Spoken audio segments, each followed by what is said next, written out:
Agora a gente vai fazer uma questãozinha, vamos começar agora, tá bom? Vamos continuar a última aula, vamos matar algumas questões que ficaram pendentes da última aula, do nosso último encontro. Vamos começar então, vamos lá para a nossa tela. A questão diz o seguinte, olha só, auditor fiscal da Receita Federal de 2002. Essa é uma questão que é clássica, a gente sempre, todo mundo conhece essa questão aí, quem já está estudando. Ela fala o seguinte, da leitura atenta dos balanços gerais da companhia Emily, levantados em 31/12/2001 para publicação, e dos relatórios que os acompanham, podemos observar informações corretas que indicam a existência de capital de giro no valor de 2.000, capital social no valor de 5.000, capital fixo no valor de 6.000, capital alheio no valor de 5.000, capital autorizado no valor de 5.500, capital a realizar no valor de 1.500, capital investido no valor de 8.000, capital integralizado no valor de 3.500, lucros acumulados no valor de 500, prejuízo líquido do exercício anterior de 1.000. Então a gente passou todos esses conceitos para você no nosso último encontro. E aí o que a questão ela quer saber? Vamos lá. Ela pergunta, a partir das observações acima, podemos dizer que o valor do capital próprio é... Então ele quer saber o valor do capital próprio. E nós já falamos que capital próprio é sinônimo de quê?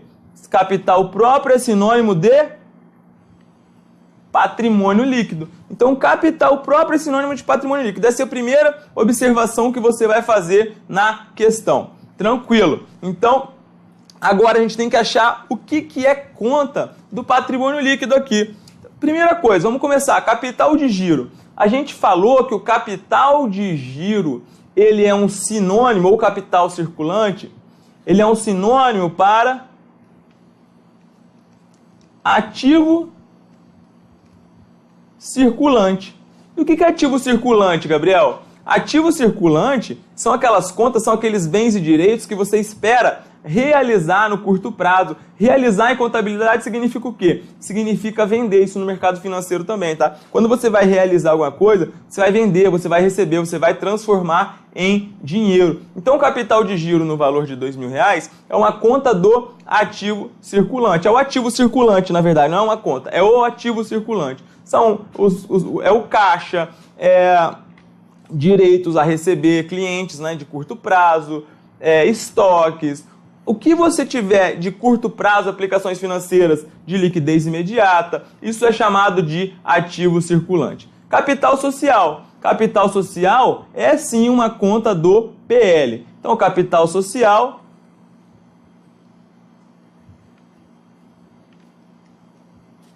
no valor de 5.000. Capital fixo. Capital fixo, Gabriel, o que é capital fixo? Capital fixo é o seguinte, é o que a gente chama de ativo. Não se assustem com essas nomenclaturas por enquanto. Ativo não circulante. Ativo não circulante. Vejam, ativo não circulante é aquilo que justamente não vai ficar circulando. Você não é só o ativo imobilizado. Ativo imobilizado também entra. Mas são aqueles ativos que você não vai ter uma rotatividade, você não usa, não é um estoque para revenda, não é uma conta caixa, não é uma conta banco. Ativo é capital fixo, é um ativo não circulante, e aí você pode compreender como sendo três subgrupos basicamente dentro do ativo não circulante. Um é o chamado ativo imobilizado, que nós vamos estudar tudo isso mais à frente. O outro é o ativo não circulante, investimentos. E também o ativo não circulante, intangível. Do ativo não circulante, só não entrou aqui o realizável a longo prazo. Então é ativo não circulante, exceto o realizável a longo prazo. Capital alheio no valor de R$5.000.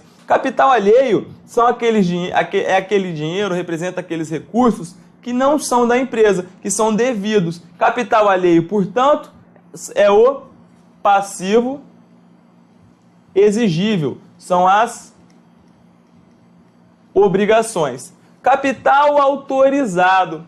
Capital autorizado. A gente falou isso na nossa última aula. O que é capital autorizado? Capital autorizado é simplesmente aquele capital. A gente já falou que a sociedade ela se constitui com capital e as sociedades anônimas, imagina Petrobras, Vale, CCR, Itaú, Bradesco, essas sociedades elas são muito grandes, ela tem um volume de recursos muito grande. Então, para aumentar o capital social, ela precisa de um rito que é difícil de conseguir, é fazer uma Assembleia Geral, né? Não é simplesmente, eu quero aumentar meu capital social e pronto. E aí o que acontece? Existe uma medida, existe o que é chamada de capital autorizado, que é um limite previsto no estatuto, tá? Que você pode aumentar o seu capital sem que você tenha que alterá-lo. Ou seja, é um rito que é uma previsão estatutária para tornar mais fácil o aumento de capital. O capital autorizado, quando ele aparecer na sua prova, ele não é contabilizado. Entenderam? Então, o capital autorizado, ele não é contabilizado. Gravem isso, porque isso é muito importante que vocês entendam. Capital autorizado, então nós já explicamos o que é. Ele não é contabilizado. Capital a realizar entra. Capital a realizar é aquele valor que os sócios prometeram entregar para a sociedade, mas ainda não fizeram. Capital a realizar no valor de 1.500. O que mais? Então, se a gente fizer isso aqui, o capital social menos o capital a realizar, a gente vai achar o que a gente chama na contabilidade de capital integralizado ou capital realizado. Isso aqui vai dar o valor de 3.500. Beleza? Estão entendendo, galera? E aí, capital investido no valor de R$8.000. Capital investido no valor de R$8.000 é sinônimo de ativo total. É sinônimo de ativo total. É o capital investido, é o capital aplicado, é o quanto está aplicado na empresa. Capital integralizado no valor de 3.500 é o que a gente já achou aqui. Lucros acumulados no valor de 500. Tá? Lucros acumulados no valor de 500. Lucros acumulados, ela é uma conta que a essa época ela podia constar no PL. Tá? Para sociedades anônimas, você não vai mais ter a conta lucros acumulados. Pode existir prejuízo acumulado, mas não pode existir lucro acumulado mais. O que isso significa dizer? Que a empresa, uma sociedade anônima, e anotem, essa proibição ela só é válida para sociedades anônimas, que são aqueles tipos societários que eu já disse para vocês que são tipos maiores. Então a conta lucros acumulados ela não pode mais existir, mas somente para sociedades anônimas. E aí, prejuízo líquido do exercício no valor de 1.000. Então, ou você vai ter lucro acumulado, ou você tem prejuízo acumulado. O que acontece? Na DRE, é uma demonstração que é chamada de DRE, que é a demonstração em que nós apuramos o lucro ou prejuízo do exercício. O que você faz? Você confronta as receitas e as despesas. Beleza. E aí você vai transferir isso para o patrimônio líquido depois que você encontrar. Por quê? Porque o lucro ou prejuízo do exercício, ele vai ser arcado pelos sócios. Então, hoje, tá? Hoje, para sociedades anônimas, ou você vai ter um prejuízo acumulado, ou essa conta vai estar zerada. Aqui nesse caso, vamos considerar que existissem lucros acumulados, ou porque não é uma SA, ou porque a época da questão podia. Só que aí o que aconteceu? Você tinha um lucro acumulado. Esse lucro acumulado, vejam essa palavra, quando na contabilidade tiver acumulado, significa que isso está vindo de vários exercícios seguidos. Não é uma coisa exclusivamente daquele exercício. Está vindo de vários exercícios seguidos. Então, lucros acumulados eram 500 e o prejuízo acumulado era de 1.000. Então, se você compensar o prejuízo de 1.000 com o lucro de 500, o que você vai ter? Você vai ter um prejuízo acumulado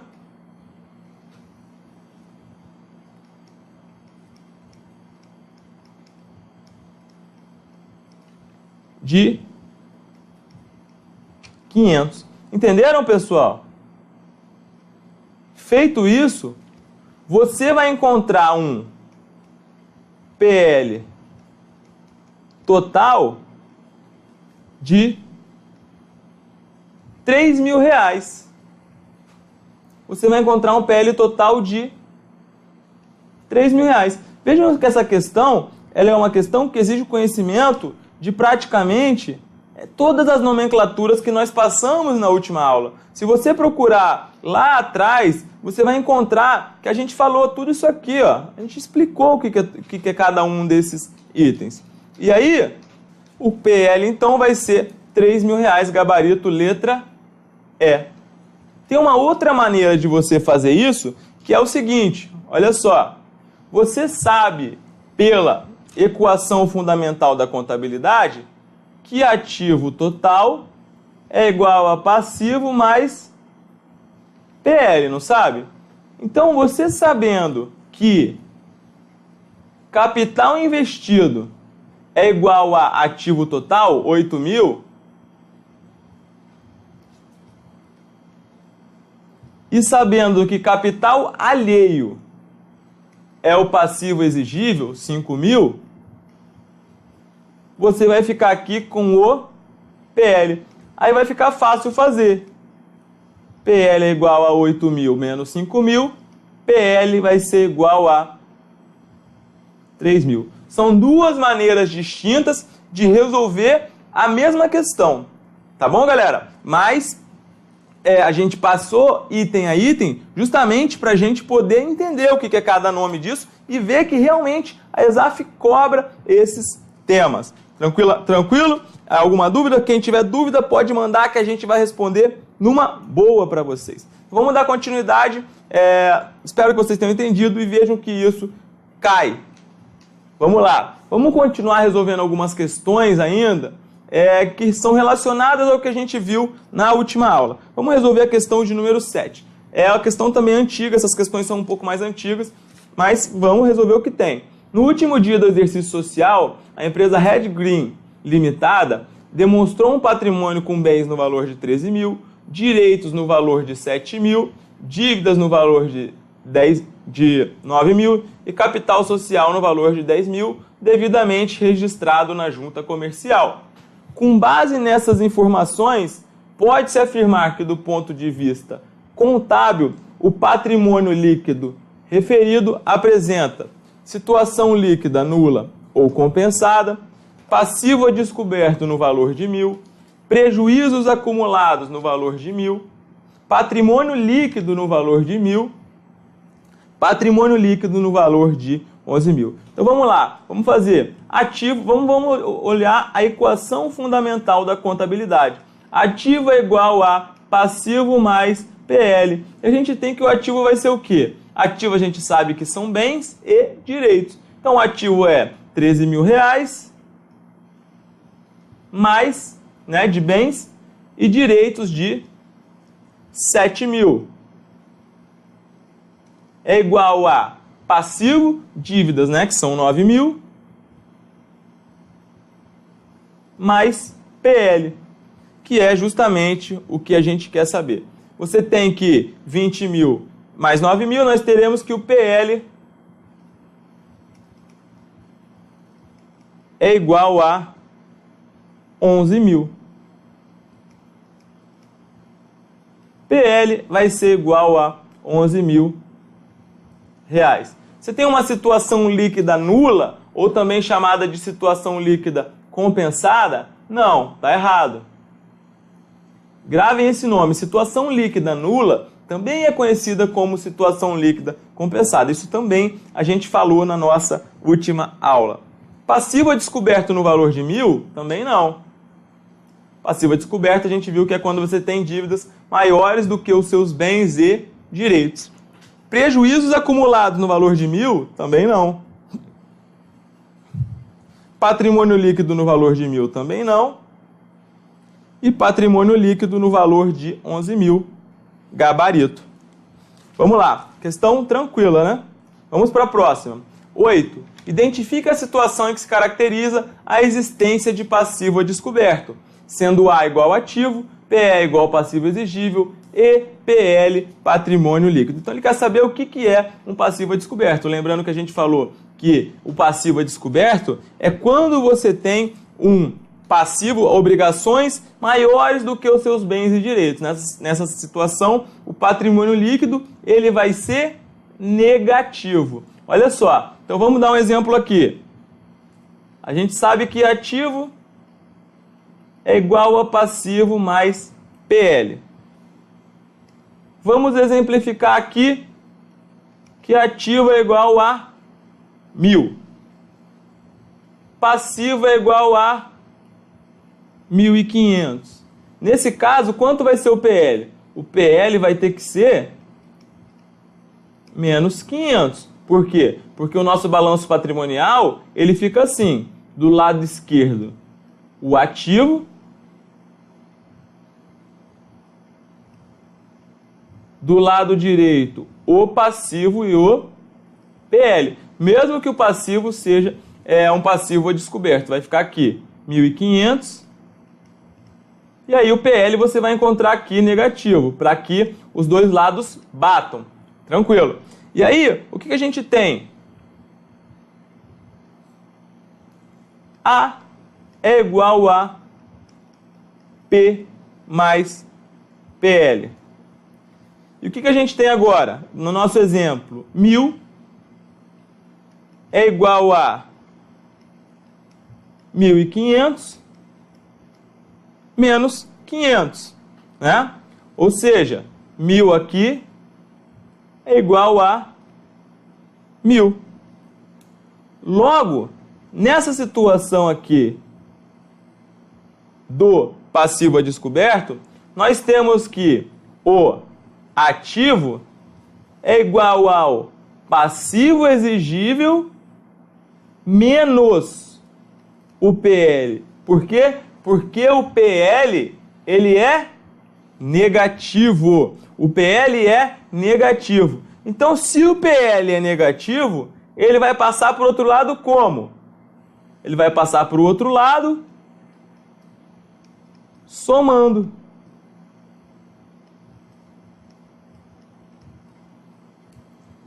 Logo, nessa situação de passivo a descoberto, ativo mais PL é igual ao passivo exigível. Gabarito, letra B de bola.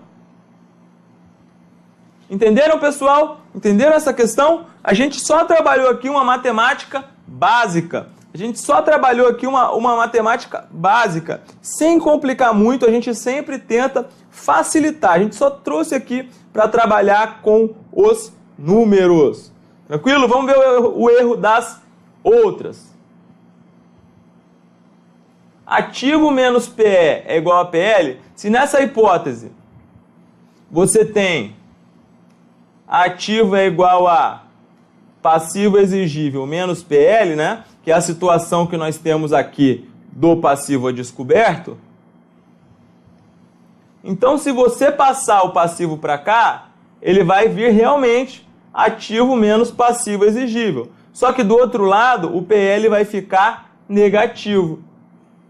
Então, essa alternativa ela está incorreta.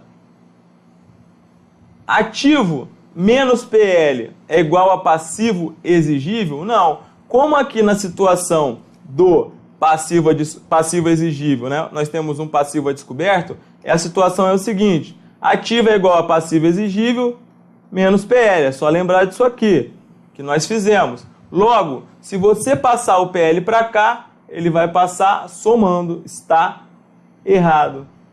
Ativo é igual a passivo exigível mais PL? Errado. Por quê? Porque o PL aqui Ele está negativo.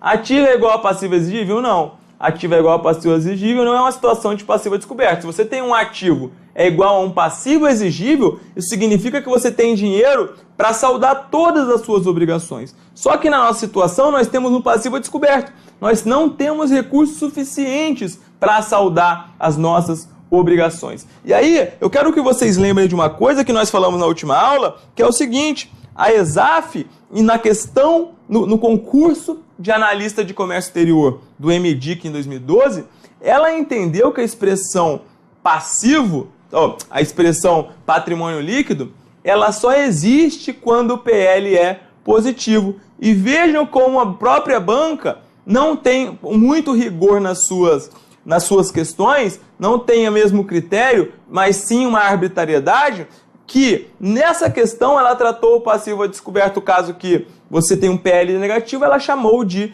patrimônio líquido. Mas vale salientar que essa questão ela é anterior à questão do Ministério do Desenvolvimento e Indústria anterior do MDIC. A questão do MDIC, ela é de 2012, que é quando foi realizado o concurso. Já essa questãozinha que a gente resolveu agora, ela é uma questão de 2001. Então, você vai ter que ter um jogo de cintura leve aí na sua prova para que você possa entender o que o examinador está querendo. Contabilidade já não é a mais fácil das disciplinas. E você ainda tem que adivinhar o que o examinador quer, não é mesmo? Então, espero que tenham entendido. Se não entenderam, pode mandar para a gente que a gente vai responder com o maior prazer para vocês. Beleza? Então vamos lá, vamos dar continuidade. Temos mais questões ainda da aula passada. Olha só.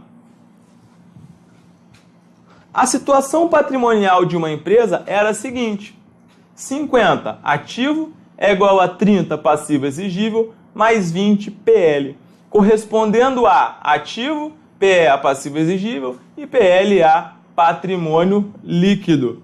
Houve a liquidação de um empréstimo de 10 devido pela empresa, mediante pagamento de 15, em virtude de juros e outros encargos. A nova situação patrimonial da empresa está assim representada. Então, o que você tem, galera? Você tem a seguinte situação. Você tem uma equação fundamental da contabilidade que está representada do seguinte modo: 50 é igual a 30 mais 20. Sendo que 50 é o seu ativo, 30 é o seu passivo e 20 é o seu PL. O que aconteceu nessa situação? Você liquidou um empréstimo. Então vejam, a gente tem que começar a pensar contabilmente. E é como essa aula ainda é uma aula para iniciantes. Essas primeiras aulas elas são aulas de nivelamento para quem está começando a matéria. Você vai ter que lembrar o seguinte: ativo aumenta a débito, diminui a crédito. Passivo e PL aumenta a crédito e diminui a débito. Despesas aumentam a débito e receitas aumentam a crédito. Ah, Gabriel, por que você está fazendo isso? Por que é assim? É porque é uma convenção contábil. Então você não tem que ficar comparando isso, eu sempre falo, com as teorias que existem, com a vida comum. Ah, na vida comum, se eu falo que eu tenho um débito, é porque eu estou devendo a alguém. Isso é no seu dia a dia. Eu falo, eu tenho um débito contigo, eu estou te devendo. Mas na contabilidade não. Na contabilidade um débito significa um lançamento a débito, não tem nada a ver. Isso faz parte de uma convenção. E o que acontece? Como que eu faço o lançamento de um pagamento de um empréstimo que tem um juros incluso? O que eu vou fazer? Você tem uma conta aqui, eu vou mostrar para vocês.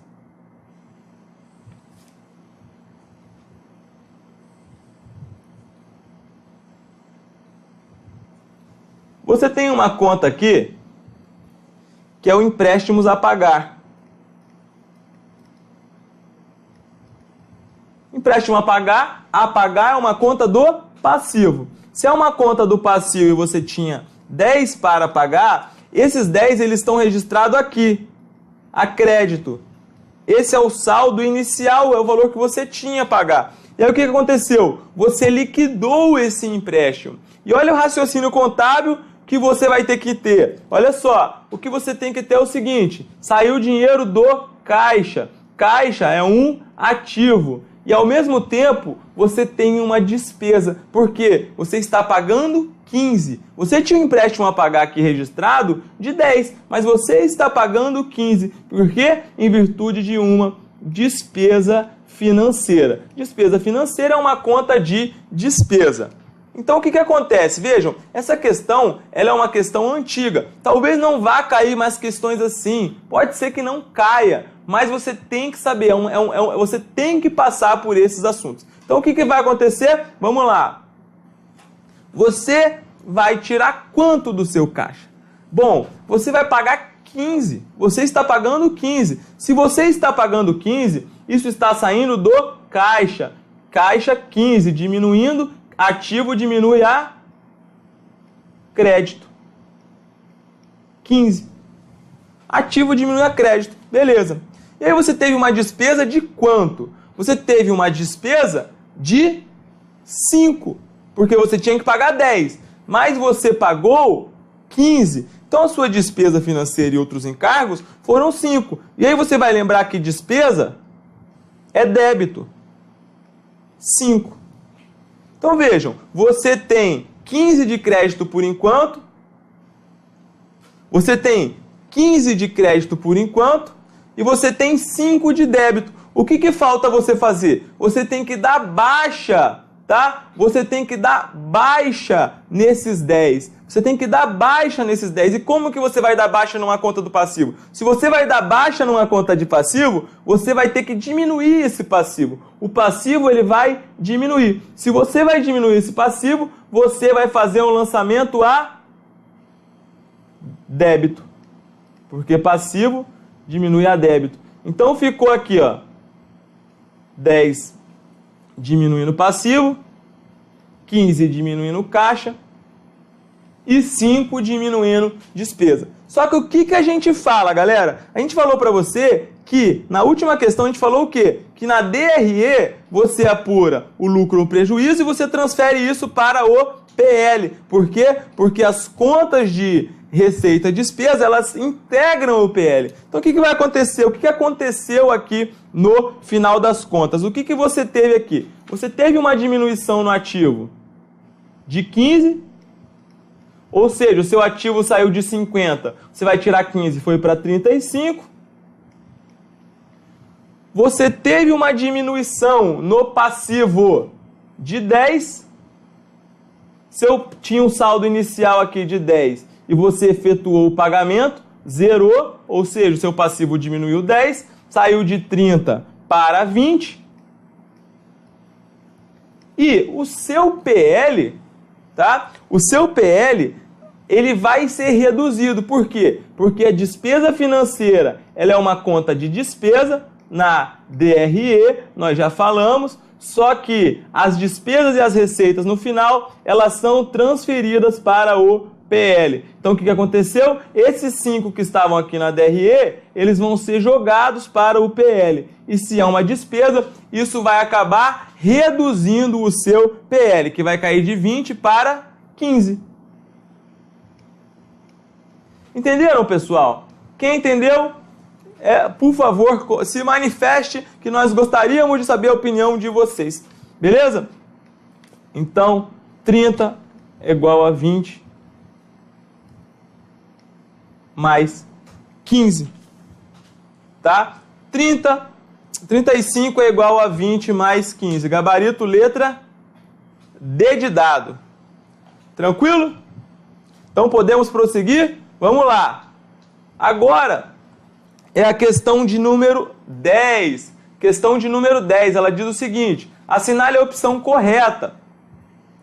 Os investimentos de terceiros na sociedade são fontes do patrimônio líquido. Os investimentos de terceiros na sociedade são fontes do patrimônio líquido. Capital de terceiro é patrimônio líquido, galera? Certo ou errado?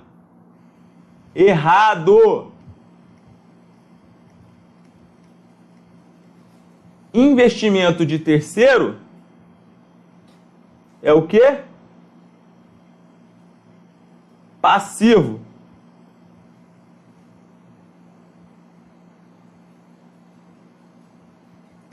Errado. B. Quando o valor do passivo é inferior ao valor do ativo, fica caracterizada uma situação líquida negativa. Errado. Se o seu passivo é menor do que o seu ativo, você vai ter uma situação líquida o quê?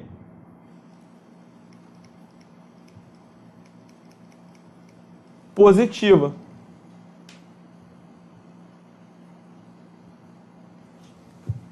C. A conta duplicatas descontadas representa a obrigação da empresa junto a bancos e é classificada hoje pela melhor doutrina e pelas normas internacionais como ativo circulante? Errado. Galera, o que é uma operação de duplicata descontada? Essa é uma dúvida muito recorrente nos nossos cursos. É uma dúvida muito recorrente nos nossos cursos. O que acontece? Se você, no nosso material, no nosso material do Estratégia, em PDF, todas essas questões que eram duplicatas descontadas, elas estão atualizadas, tá? Por quê? Antigamente, a conta duplicatas descontadas, ela era classificada no ativo circulante. Ela ficava como uma retificadora ali do ativo. Só que nós tivemos as mudanças contábeis provenientes daquilo que eu já falei para vocês, que é a convergência das normas nacionais, das normas brasileiras, aos padrões internacionais, e isso mudou. Hoje em dia, o que é a conta duplicata descontada? Você sabe que quando você é uma empresa, você não consegue viver somente de operações à vista. Dificilmente uma empresa hoje em dia consegue sobreviver se ela não efetuar operações a prazo, não é mesmo? É verdade. E aí o que acontece? Muitas vezes você tem duplicatas a receber. E o que você faz? Você chega e fala assim para o banco. Você fala, banco, eu preciso descontar essas duplicatas. Eu preciso desse dinheiro, mas eu ainda não recebi as duplicatas. Então o que eu vou fazer? Eu vou te entregar as duplicatas que eu tenho para receber, e você me adianta o dinheiro, beleza? Aí o banco vai chegar e falar, ok, eu vou te dar o dinheiro, vou descontar obviamente uma taxa e você vai ter uma obrigação comigo. Obrigação por quê? Porque se o cliente, tá, que deve aquela duplicata não pagar, o banco vai em cima de você e você vai ser responsabilizado por isso. Então o que acontece, galera?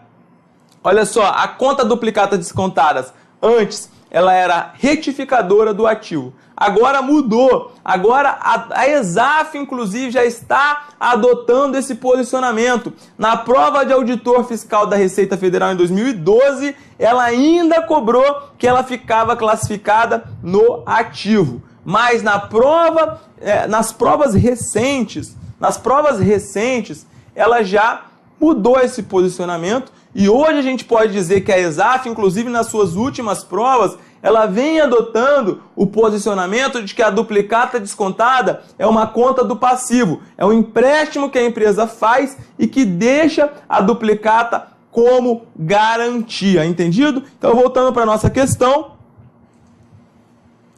A conta de duplicata descontadas representa a obrigação da empresa junto a bancos e é classificada hoje pela melhor doutrina e pelas normas internacionais como ativo circulante? Errado. É como passivo.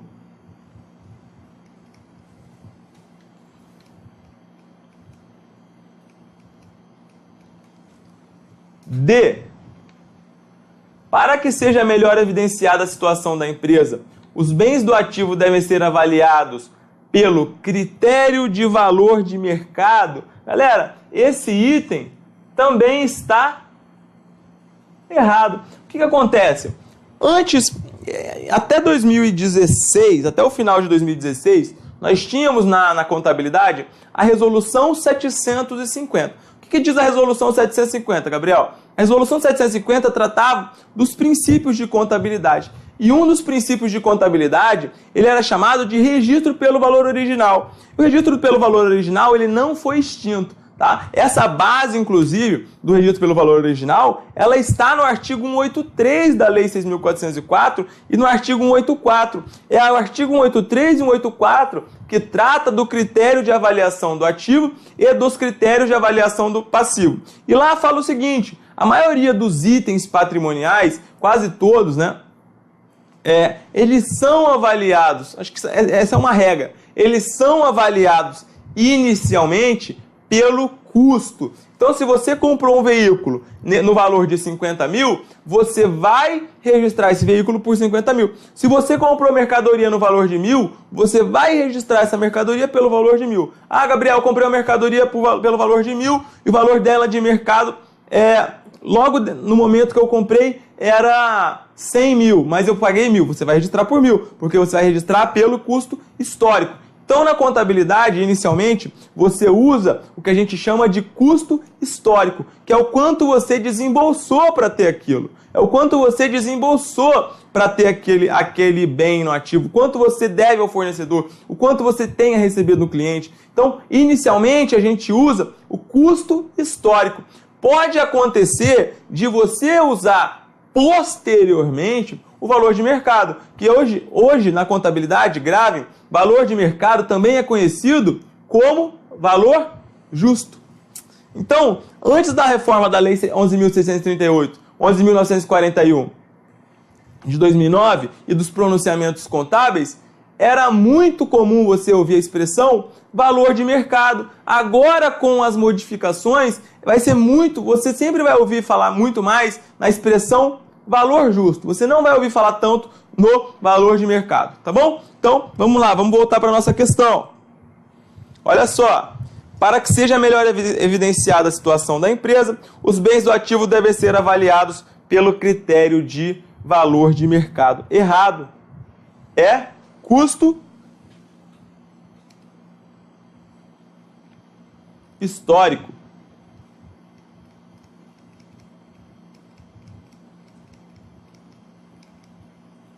E letra E, em situações particulares, o valor do passivo pode ser superior ao valor do ativo. Isso é o que é chamado de passivo a descoberto. E é o nosso gabarito. Beleza? Então, são questões aí extremamente importantes para que a gente possa treinar. Agora nós vamos fazer uma questão que já é um pouco mais complexa sobre teoria das contas e vamos seguir para os assuntos da aula de hoje. A questão não está seguindo a ordem, porque na última aula nós comentamos fora de ordem também. É a questão que caiu na prova de auditor da Cefaz Ceará de 2006. E a questão diz o seguinte: eis uma lista de títulos constante do plano de contas da empresa Mecenas S.A. Então se concentre, porque essa questão ela é um tanto quanto trabalhosa. Vamos lá. Conta 1, caixa. 2, capital social. 3, custo das mercadorias vendidas. 4, despesa de aluguel. 5, duplicatas a pagar. 6, duplicata a receber. 7, imposto a recolher. 8, lucros acumulados. 9, mercadorias. 10, móveis e utensílios. 11, receita de juros. 12, receita de vendas. 13, reserva legal. 14, salários e ordenados. 15, veículos. E aí, o que mais que a questão quer saber? Ela fala o seguinte, vamos lá. Ela fala, de acordo com a classificação técnica indicada na teoria patrimonialista e na teoria personalista das contas, a relação acima contém 10 contas patrimoniais e 8 contas do proprietário, 7 contas integrais e 8 contas diferenciais, 7 contas de agentes consignatários e 8 contas do proprietário, 7 contas patrimoniais e 8 contas do proprietário, e 8 contas diferenciais, e letra E, 6 contas de resultado e 9 contas patrimoniais. Então o que a gente vai ter que fazer? A gente vai ter que classificar. Vamos lembrar aqui que a gente falou sobre a teoria das contas. Nós falamos que existem basicamente 3 teorias. A primeira é a teoria personalista, que classifica em agentes consignatários, correspondentes e proprietário. E aí o que você tem que lembrar? Que consignatários são os bens do ativo, correspondentes são os direitos e obrigações,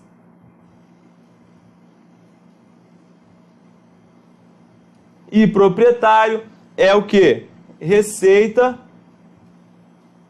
despesa e PL.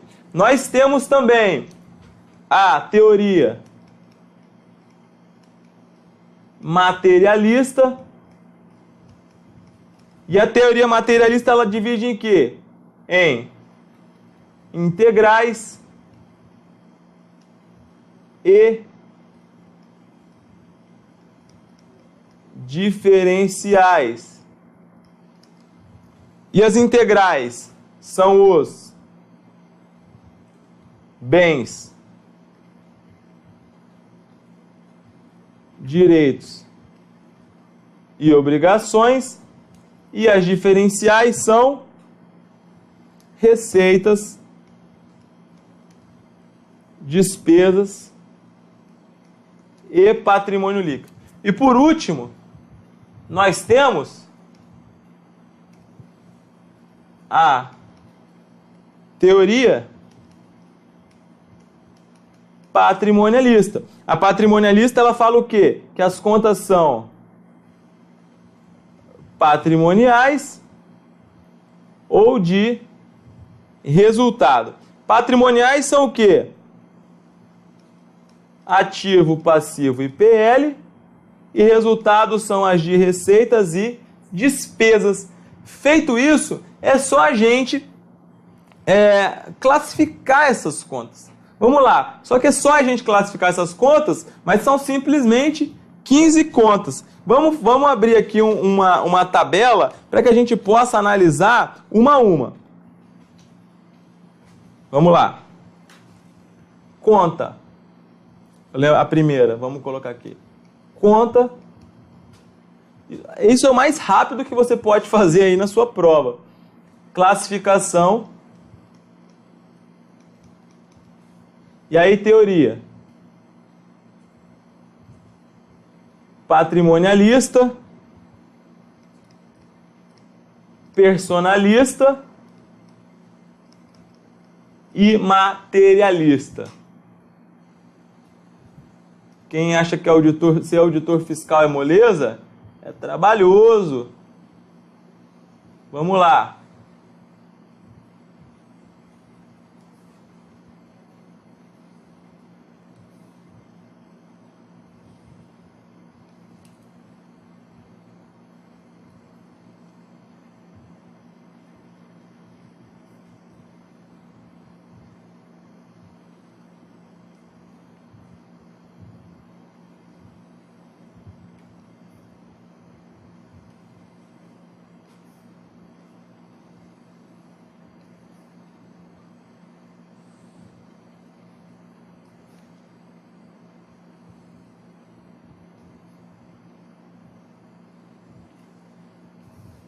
Concentração e vamos resolver a nossa questão. Vamos lá. Vamos começar. Então a primeira conta é a conta caixa. Conta caixa. Conta caixa é o quê?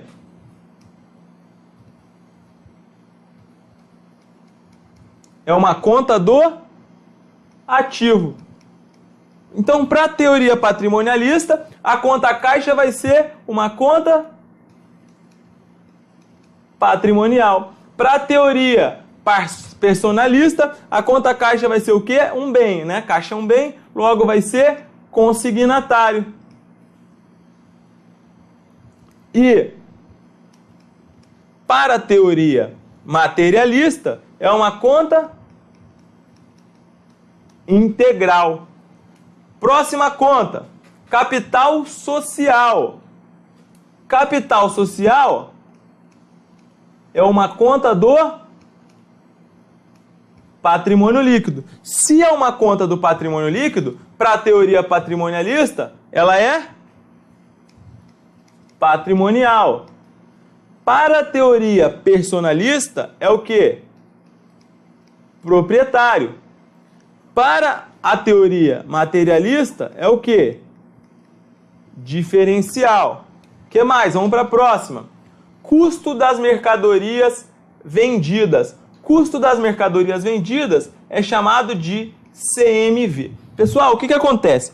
Quando a gente está apurando a demonstração que é chamada de demonstração do resultado do exercício, o que acontece? Eu falei que a demonstração do resultado do exercício, ela apura as chamadas receitas e as despesas. Então você vai começar a demonstração do resultado do exercício como? Você vai começar pela receita de vendas. Lá em cima, ó, vendi 1 milhão, tal, tá lá. Só que em algum momento você vai ter que extrair o quanto isso custou para você. E o preço de custo dessas mercadorias, ele tem que ser baixado na demonstração do resultado do exercício. E grave, custo da mercadoria vendida é o quanto essas mercadorias custou para você. E embora tenha o nome de custo, ela é uma conta de despesa na demonstração do resultado do exercício. Então vejam, CMV é uma conta de despesa na demonstração do resultado do exercício. Conseguiram entender, pessoal? Então CMV, custo, embora tenha o nome de custo, isso a gente estuda bem na contabilidade de custos, e não cai no concurso da Receita Federal, mas embora tenha o nome custo da mercadoria vendida, é uma conta de despesa. Vamos voltar. CMV é uma conta de resultado, né? Conta de despesa. Logo, para a teoria patrimonialista é uma conta de resultado. Para a teoria personalista é uma conta de proprietário. Para a teoria materialista é uma conta diferencial. Tá? Vamos lá, próxima. Despesa de aluguel.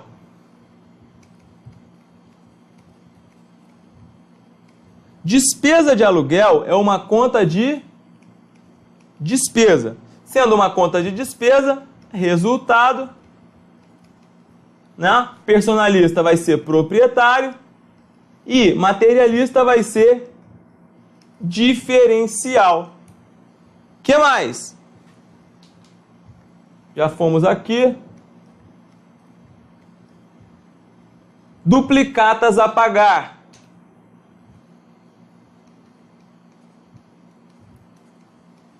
Duplicatas a pagar é uma conta do passivo, é uma obrigação. Tudo que tiver a pagar é passivo, é uma obrigação. Então, para a teoria patrimonialista, duplicata a pagar é uma conta patrimonial.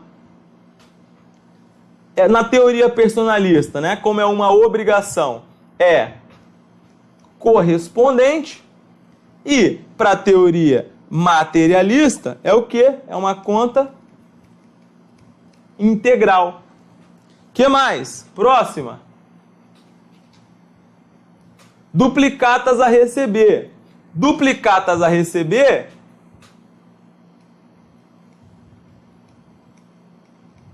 é um direito.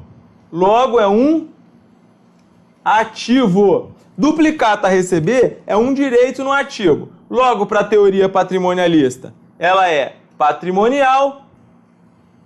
Para a teoria personalista, é correspondente. E para a teoria materialista, vai ser integral. Esse treino é muito importante que a gente faça. A gente possa classificar. Na hora da prova você vai tentar fazer mais rápido. Mas aqui a gente está justamente treinando. Treino é treino e jogo é jogo. Né? Para você fazer gol, você tem que chutar. Impostos a recolher. Próximo é impostos a recolher. é uma conta do passivo. Sendo uma conta do passivo, para a teoria patrimonialista é patrimonial. Para a teoria personalista é correspondente. E para a teoria materialista é integral. Beleza? E o que mais? Vamos para a próxima. Lucros acumulados. Lucros acumulados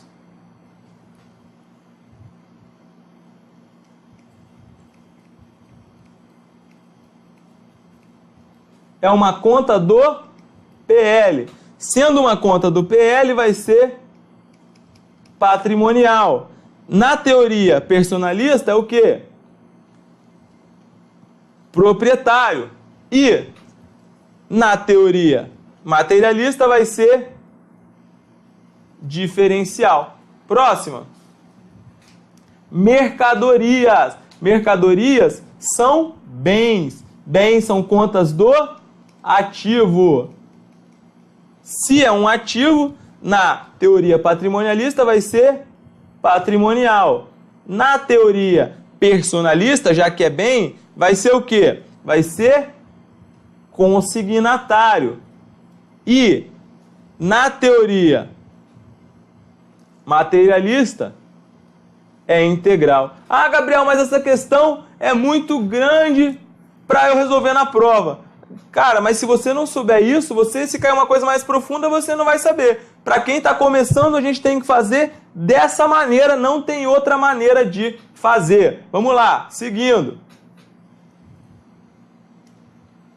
Se você não acertar, o seu amigo que está estudando, ele vai acertar. Conta. Classificação. E você só vai aprender treinando, 1 a 1. Não tem jeito. Patrimonialista, personalista e materialista. É óbvio que na hora da prova você não vai ter nem espaço para fazer uma tabelinha dessa daqui. Você só vai colocar do lado de cada uma e depois fazer a soma, né? Mas agora a gente tem tempo.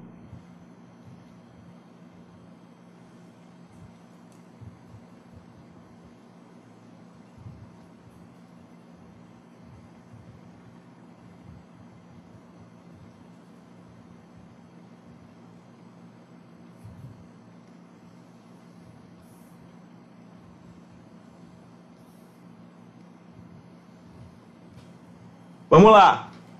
O que mais está faltando? Móveis e utensílios.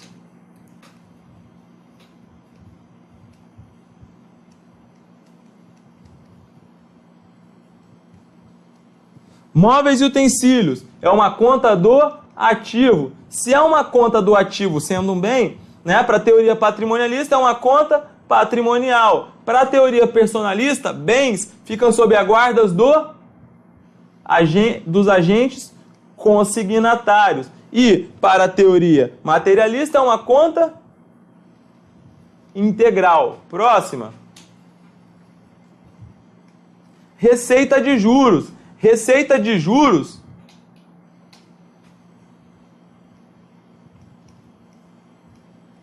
é uma conta de receita. Sendo uma conta de receita, é uma conta de resultado, né? Sendo na teoria personalista, é uma conta do proprietário. E na teoria materialista, é uma conta diferencial. Próxima. Receita de vendas. Receita de vendas, olha o que o nome diz, é uma receita. Receita de vendas é uma receita. Sendo receita, é uma conta de resultado para a teoria patrimonialista, é uma conta do proprietário para a teoria personalista, é uma conta diferencial para a teoria materialista. Reserva legal.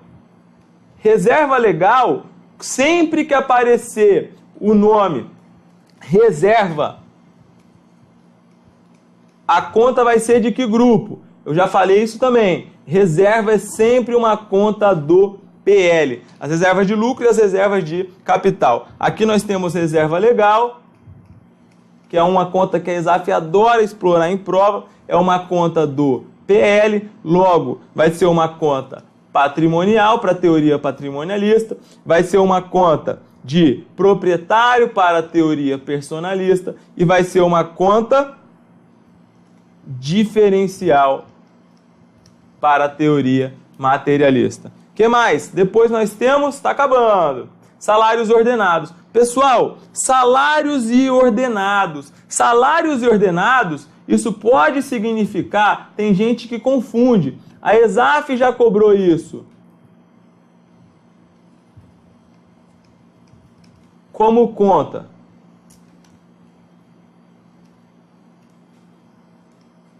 do passivo e já cobrou isso como conta de resultado. Porque o que acontece? Quando o empregado trabalha, você está tendo um gasto com os funcionários para obter receitas, né? Os funcionários, eles trabalham para que você desenvolva, para que você produza mercadorias, para que você tenha um serviço administrativo funcionando. E aí você vai ter gastos com salário. E como que funcionam os gastos com salário? Você vai ter uma conta chamada despesa de salários, que é uma conta de despesa que vai na demonstração do resultado do exercício, e você tem uma conta de passivo que é chamada salários a pagar. E aí o que acontece? Na contabilidade existe uma coisa que é chamada princípio da competência. Então o que acontece? O funcionário trabalhou aqui, vamos supor em dezembro, e você só vai pagar ele em 15/1.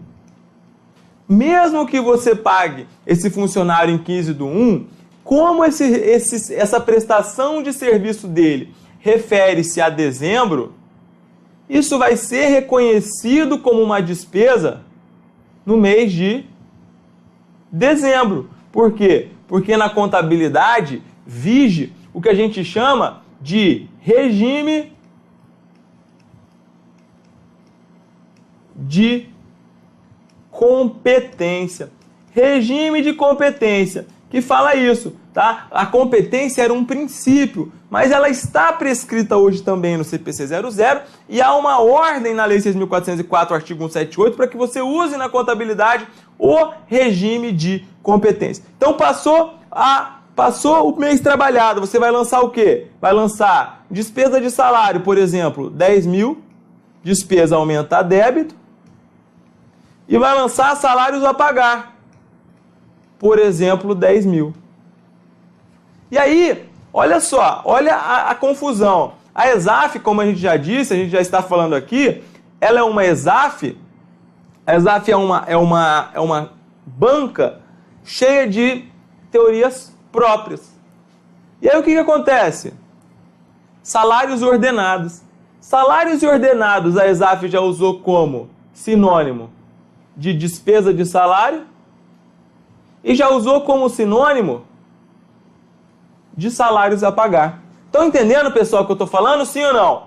Sim ou não? Então vejam, a ESAF já usou como os dois termos, mas hoje o mais correto é que você use a expressão salários ordenados como uma conta de resultado. Tá? Então, se cair salários ordenados, é uma conta de resultado. Vamos lá.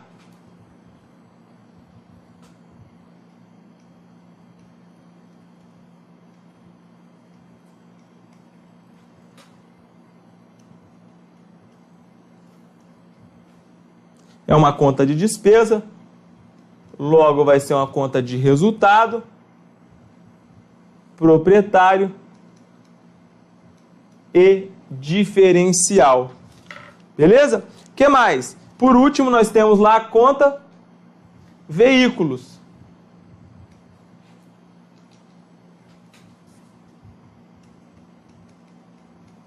veículos é um bem, sendo um bem é um ativo. Se é um bem do ativo, é uma conta patrimonial, consignatário e integral. Vejam que questão trabalhosa. Agora vamos lá. Com a técnica indicada na teoria patrimonialista e na teoria personalista, a relação de contas acima contém, então, 10 contas patrimoniais e 8 contas do proprietário. Vamos lá. Contas patrimoniais. 1, 2, 3, 4, 5, 6, 7, 8, 9, 10. 10 contas patrimoniais e 8 do proprietário, vamos lá. 1, 2, 3, 4, 5, 6, 7, 8. Opa! 8 contas do proprietário. Então, portanto, nosso gabarito. Agora vamos lá. Letra B. 7 contas integrais e 8 contas diferenciais. Olha só. Integral. 1, 2, 3, 4, 5, 6, 7 contas integrais. E quantas contas diferenciais? 1, 2, 3, 4, 5, 6, 7, 8. Opa! 7 contas integrais e 8 contas diferenciais. Gabarito? Galera, vejam, agora essa é a importância que eu falo para vocês de sempre estarem muito atentos quando nós estivermos fazendo questões da ESAF. Porque, olha só, a letra B, ela também está correta. Só que o que a questão pediu? A questão pediu para que você adotasse a classificação pela teoria patrimonialista e pela teoria personalista. E as contas integrais e as contas diferenciais, elas são contas de que teoria? Da teoria materialista. Vejam, pessoal, ninguém sai de uma prova da ESAF triste. A ESAF não deixa ninguém triste. Então, o nosso gabarito é letra A. Já achamos aí o nosso gabarito.